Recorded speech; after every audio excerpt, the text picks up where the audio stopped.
Hello and good evening. Today I am going to talk about how a leader should motivate himself. You will be wondering as to what is this topic. A leader is supposed to motivate his team and he is supposed to get the work done in a high morale. But when you are on top, you are lonely. And at times when the things do not go right and things are not under your control, the situation is going downhill, and then there are crises.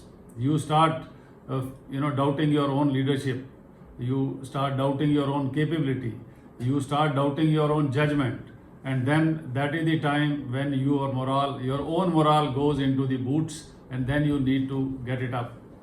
So how do you do it? The secret is that you have to do it yourself. So the first point is that whenever such a situation happens, please step back. Try to see the things from a different angle. I am sure you will get a different picture. As they say in Sanskrit or in Hindi, in Hindu philosophy, that you should view life as a drashta.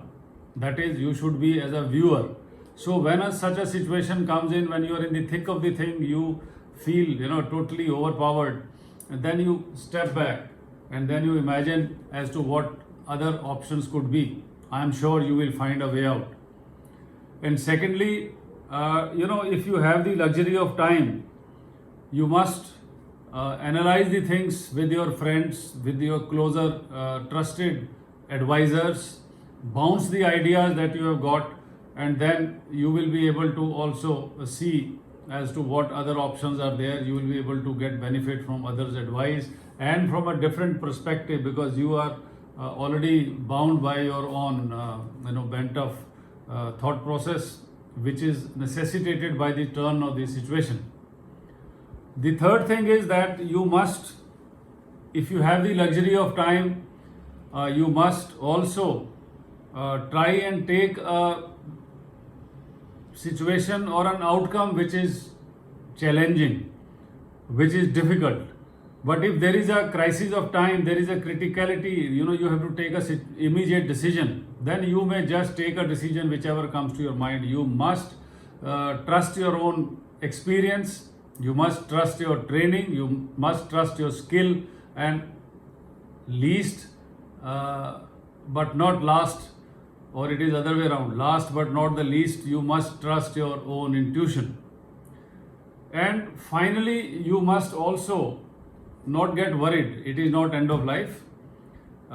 Sky will not fall. Tomorrow will be another day. Tomorrow will be another situation. You must also try to analyze the impact by asking, so what? Now, if this thing happens, so what? If such thing happens, so what? So once you start analyzing these things dispassionately, you realize that situation is not bad as it is seemingly so, and there will be a turn of event. Things will get better with time, and there is also something known as destiny. There is also something known as your karma, and you will be able to get out of the situation if you are sincere, hardworking, and no one is going to crucify you for your genuine mistake. So that is what it takes for you to analyze the situation dispassionately, and ultimately, if you trust your own aim, if you trust your goal, if you are clean and you know that you have done things in good faith, nothing matters. Even if you fall, you will rise again. So take care and have faith in yourself and do well. Thank you and good night.